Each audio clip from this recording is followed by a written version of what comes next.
Oh, hi there. It's Baron Dodger and Crystal the Husky. I might be insane. There's a voice in the car and it's calling me a rapist and a pedophile and a faggot and saying, kill yourself. You did it. We know. And the thing is, it's the authorities.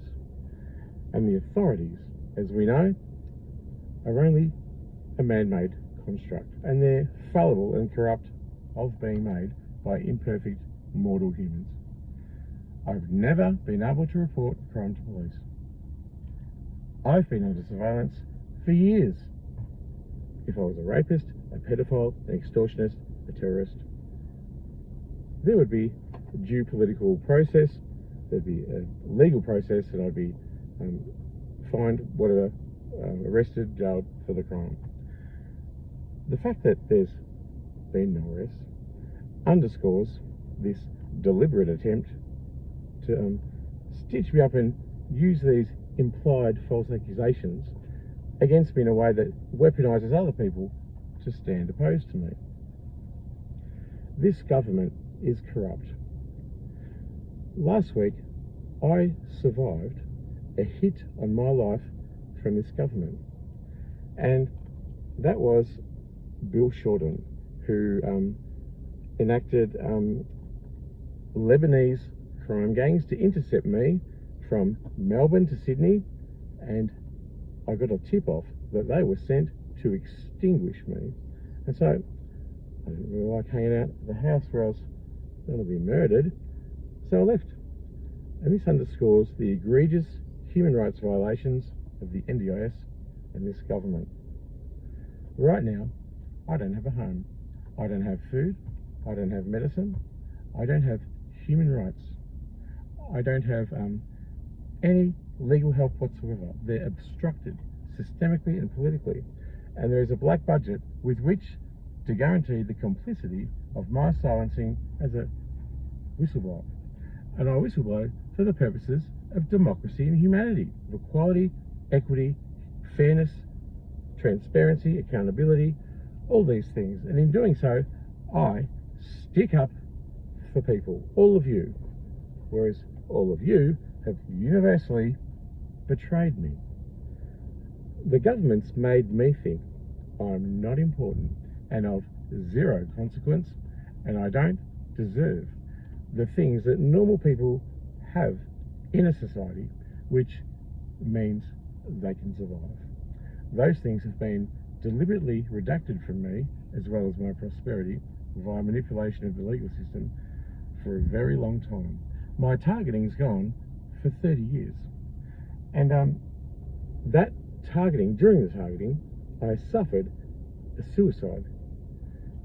It was fatal, and I was revived from certain death and then enforced under the NDOs to go and live in my car, excommunicated from society and the government, hence the character assassination and the targeting.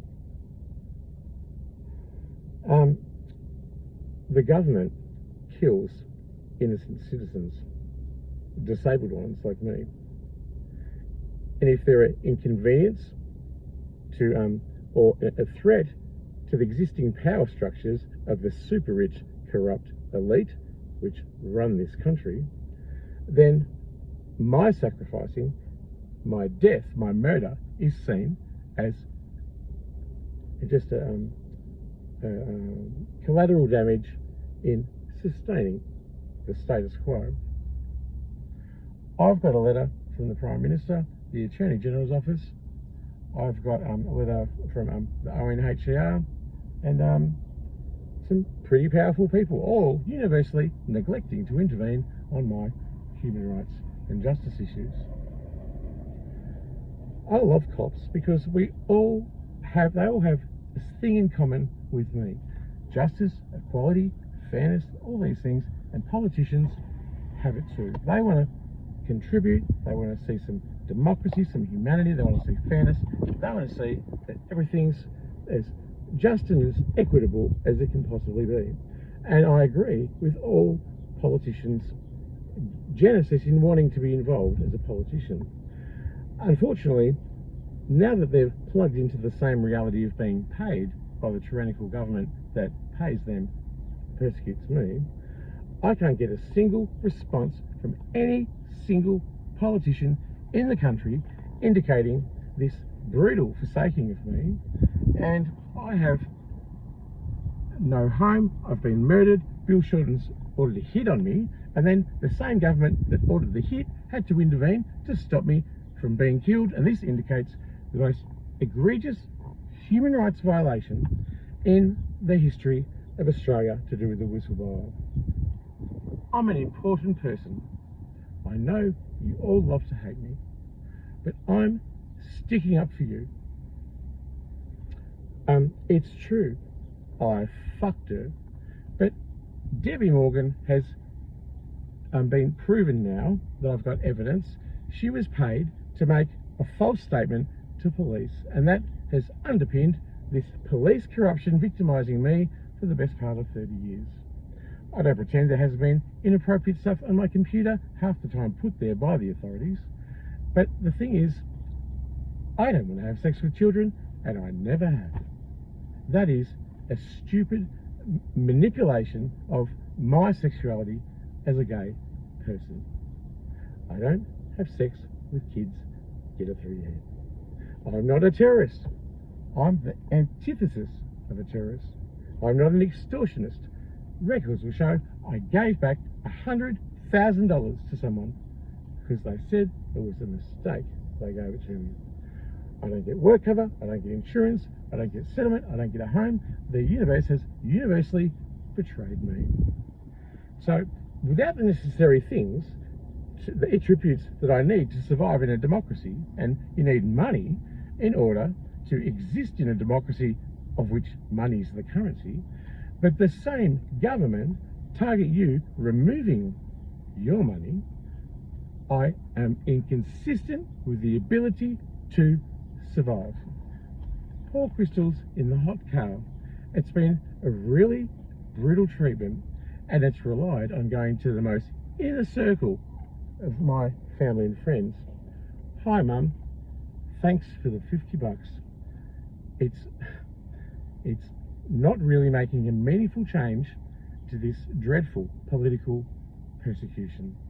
I'm a targeted individual of the Australian government, and this is an egregious human rights violation and the biggest categorical assault on everything that's humane and decent, and for all the people that have aligned with my perpetrators and oppressors to force me and Crystal to be in this hot car today without petrol to get anywhere, without food, without medicine, our rights obstructed. I think that you're really, really pitiful. To weaponise a dog's misfortune linked to me because authorities told you to do that to me is not a person who can have critical thought or claim to be a reasonable person or human being, to be in politics, to be a police officer, to be a lawyer, to be a public official. I'm not a criminal. The whole stinking lot is criminal. I want you to arrest me for whatever you want, and then I can present this video in court for an egregious exposure on just how important I am. I'm important to me. I believe everyone's important, and I believe no one is beyond redemption, even those people who have acted to murder me. I'm better than you. I've got the moral high ground, and someone had better fucking start doing the right thing. Because I'm delusional that I'm the fucking son of God, and this is the creator. Because if anything happens to her, I jump under a fucking train. Hence, as Jesus the fucking Messiah, do you want an angry God, or do you want a fucking compassionate God? Make up your fucking minds.